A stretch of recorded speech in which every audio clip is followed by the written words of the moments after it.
This is Soletanche Bachy Canada. We're in Canmore, and we are currently doing the Palliser Lane project.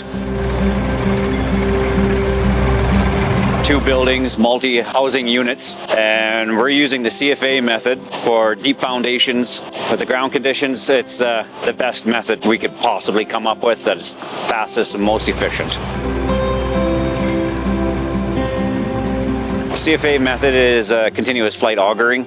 So we drill down to our toe elevation, and then we pump concrete through the auger and fill the pile from the bottom to the top, and then we install our reinforcing steel afterwards.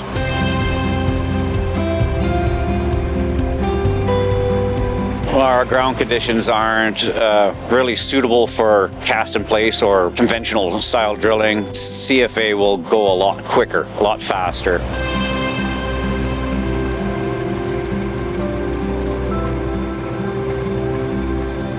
Main challenge on this project is we're always working in an excavation because the building foundation is down low, so we're constantly being challenged by a limitation of room and maneuverability, which gives us another challenge that we can only have so much survey put out at any one given time, because when we move around we just kind of destroy it. So try to eliminate having the surveyor coming back 100 times at times, so we just have to strategize and get what we can and then have them come back then.